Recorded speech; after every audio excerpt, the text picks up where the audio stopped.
सीमा ये प्रूफ करेगी, अपने वकील के ज़रिए ये साबित करेगी कि जब मैं पाकिस्तान में थी 1 साल पहले मैंने वहाँ पे मुस्लिम धर्म छोड़कर हिंदू धर्म अपना लिया, मैंने करवा चौथ का व्रत रखा। इसके बाद जब मैं पाकिस्तान से भागकर काठमांडू पहुँची तो काठमांडू में जब सचिन मिला और मैंने जब उससे शादी की तब मैंने एक मुस्लिम लड़की के नाते उससे शादी नहीं की बल्कि एक हिंदू लड़की के नाते शादी की थी। तो इसीलिए मैं पाकिस्तान से भाग कर आई हुई कोई मुस्लिम नहीं हूँ, मैं एक हिंदू हूँ और पाकिस्तान में हिंदू माइनॉरिटी में है।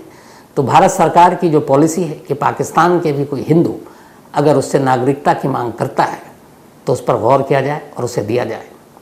तो अब सीमा ये कह सकती है कि वो पाकिस्तान की एक माइनॉरिटी थी, वो वहाँ एक हिंदू थी और इसीलिए इस बिहाफ पर भी उसके केस पर गौर किया जाए। बड़े अच्छे पॉइंट ये उन वकील साहब ने बताया।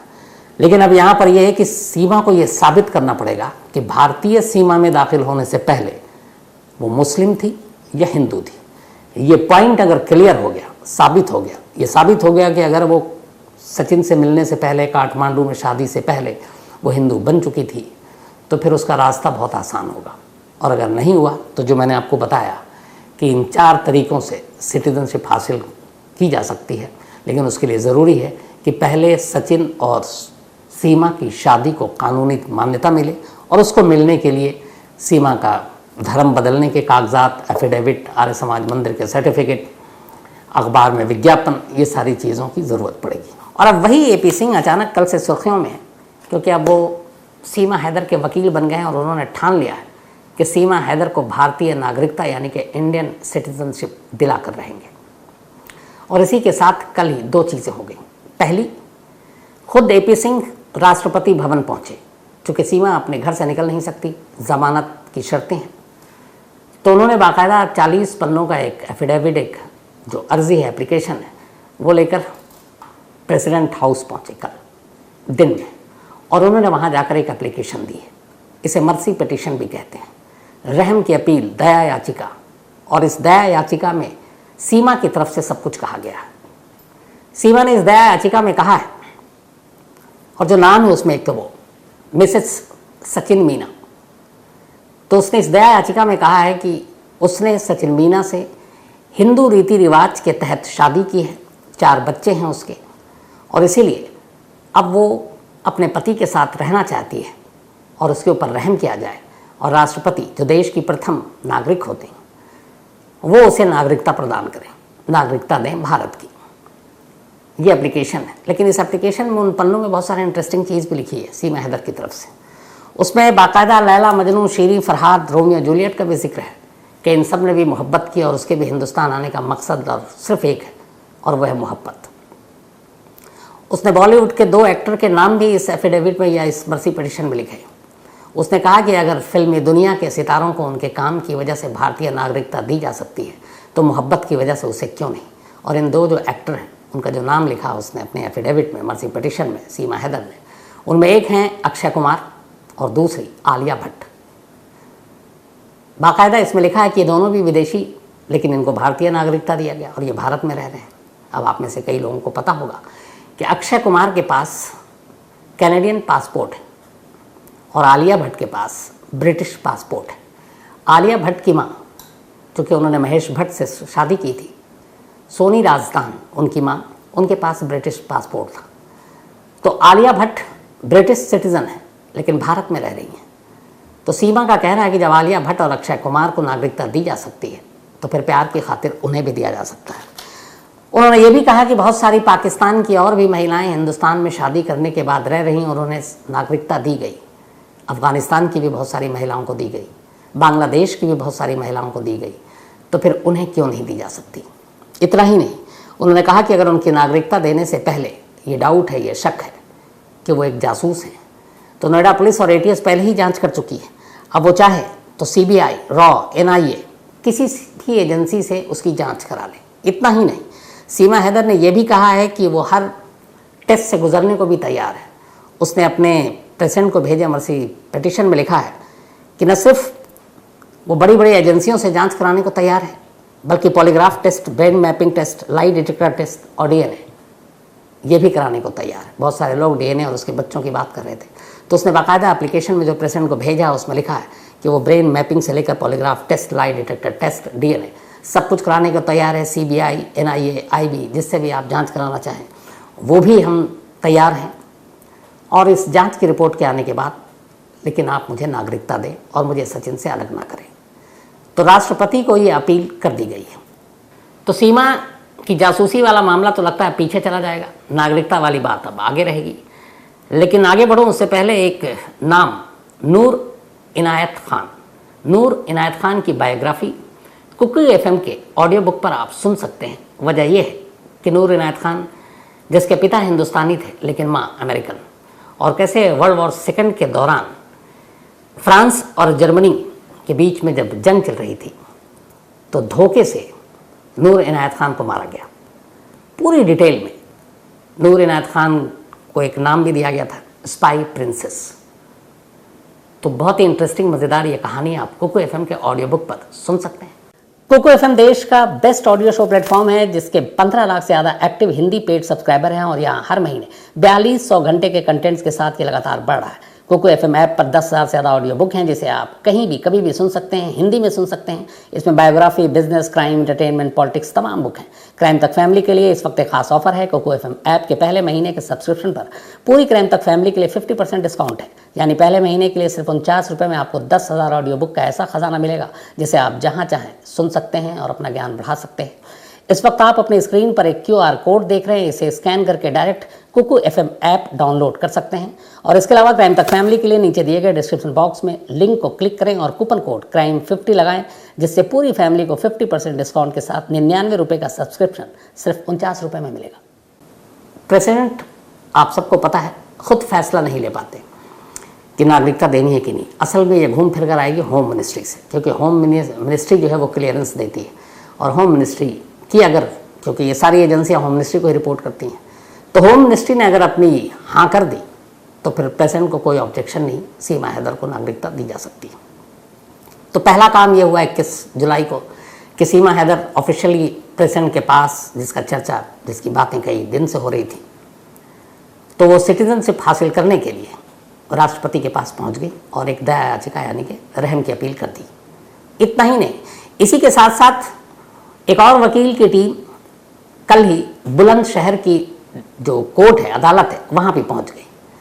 बुलंदशहर की कोर्ट में सीमा ने बाकायदा सचिन के साथ अपने तमाम शादी के सबूत जो है, चाहे वो तस्वीरें हों या फिर बाकी चीज़ें हैं, वो सारी चीज़ें उस कोर्ट में सबमिट कर दी। और बुलंदशहर की ज़िला कोर्ट में शादी के दस्तावेज सौंपते हुए सीमा ने यह कहा है कि ये सबूत है कि मैं सचिन मीना की पत्नी सीमा मीना हूँ, इसलिए मुझे सचिन मीना की पत्नी के हैसियत से इस देश की नागरिकता दी जाए और मुझे यहाँ रहने की इजाज़त दी जाए। क्योंकि सचिन एक भारतीय नागरिक है तो मैं उसकी पत्नी होने के नाते अब मैं भी भारतीय हूँ और मुझे भारतीय नागरिकता देने का मतलब आप उस पर गौर करें। तो एक तरफ प्रेसिडेंट के पास पहुँच चुकी है सीमा और दूसरी तरफ कोर्ट भी पहुँच गई सीमा।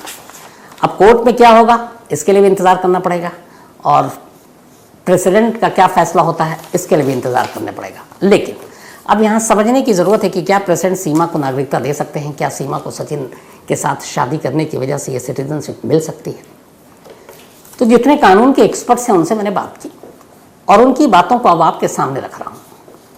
सबसे पहले ऐसे समझ लीजिए कि भारत में कुल 4 तरीके से या 4 तरह से आप सिटीजनशिप हासिल कर सकते हैं। जो नागरिकता है वो 4 तरीके से मिलती है।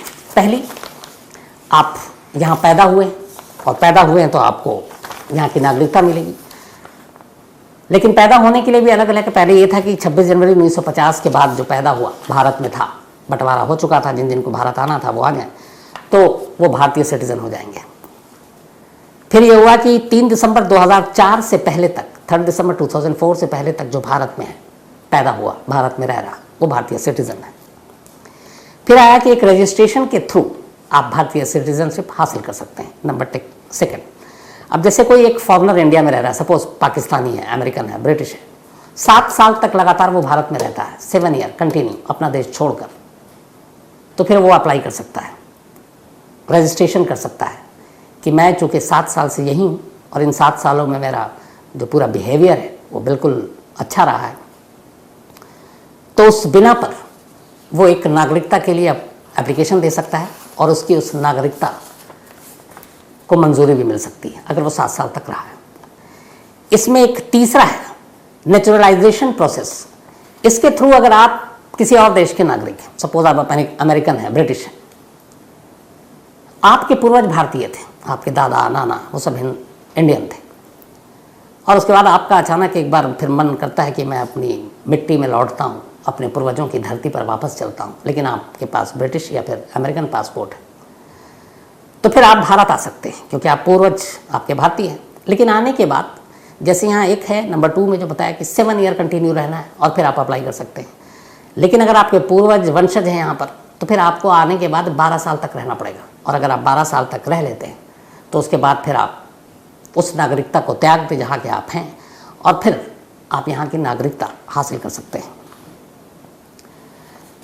इसके अलावा एक और तरीका होता है कि कोई बच्चा पैदा होता है, अब या तो माँ और बाप में से कोई एक इंडियन हो, अगर बाप इंडियन है, माँ फॉरेनर है, बेटा पैदा हुआ इंडिया में, तो वो फिर सिटीजनशिप उसको मिल जाएगी। या फिर ये है कि माँ इंडियन है, बाप विदेशी है, बच्चा यहाँ पैदा होता है, तो फिर आपको उस हिसाब से भी सिटीजनशिप मिल सकती है। लेकिन जो दूसरा विदेशी है फिर वो ऐसा है कि इलीगल तरीके से भारत में दाखिल ना हुआ। अगर इलीगल तरीके से वो भारत में दाखिल हुआ और फिर उसके बाद नागरिकता की डिमांड कर रहा है तो यहाँ पे गलत हो जाएगा, फिर नहीं दिया जाएगा। अब ये जो चारों चीज़ें आपको बताई, सीमा इसमें कहाँ फिट बैठती है? सीमा इसमें चौथे वाले में फिट बैठती है। सचिन इंडियन है, भारतीय सिटीजन है, और सीमा का दावा है कि वो उसका पति है और उसने उससे शादी की है, तो अब शादी की है इसलिए उसको यहाँ की सिटीजनशिप मिल जानी चाहिए। लेकिन ये क्या इतना आसान है? इस पे कानून क्या कहता है? तो इस पे कानून के जानकार क्या कहते हैं? तो उसकी भी पूरी एक प्रक्रिया है, प्रोसेस है। वो क्या है? सचिन की पत्नी के नाते अगर वो नागरिकता हासिल करनी चाहती है तो उसको क्या क्या करना पड़ेगा? पहली चीज़, सबसे पहले सीमा को ये साबित करना पड़ेगा कि सचिन उसका पति है और उन्होंने हिंदू रीति रिवाज सनातन धर्म के हिसाब से शादी की है।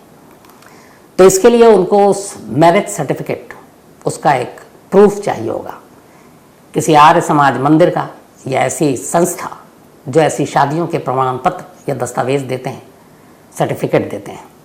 बहुत कॉमन है हमारे यहाँ आर्य समाज मंदिर, अगर वहाँ बहुत सारे लोग शादी करते हैं तो उसका सर्टिफिकेट फिर आप कोर्ट में देते हैं तो कोर्ट में वो लीगल उसकी मान्यता मिल जाती है। लेकिन यहाँ सीमा के साथ इतना आसान नहीं है। अगर उसने आर्य समाज मंदिर में शादी कर दी या अब करती है तो सिर्फ उसका सर्टिफिकेट नहीं चाहिए, इसके साथ और भी कुछ चाहिए। और क्या चाहिए? अब सीमा ने जब चूँकि सचिन से शादी की और वो है एक मुस्लिम, तो यहाँ पर उसको अपना धर्म बदलने का भी एक प्रूफ देना होगा कि पहले मैं सीमा हैदर थी, अब मैं सीमा मीणा हूँ, और मैं पहले मुस्लिम थी, अब मैं हिंदू हूँ, धर्म बदल चुकी हूँ। तो उसका बाकायदा एक उसको सर्टिफिकेट देना पड़ेगा, एक एफिडेविट देना पड़ेगा धर्म बदलने का। अल्लाहू टीवी की वीडियोस देखने के लिए हमारे चैनल को सब्सक्राइब करें और बेल आइकन पर क्लिक करें ताकि आप हमारी आने वाली हर नई वीडियो से बाखबर रह सकें। अल्लाहू टीवी पाकिस्तानियों का अवामी चैनल है। हम सिर्फ अपनी नहीं सुनाते, आपकी भी सुनते हैं। किसी भी खबर पर तबसरा करने के लिए हमारे व्हाट्सएप नंबर पर अपना पैगाम भेजें।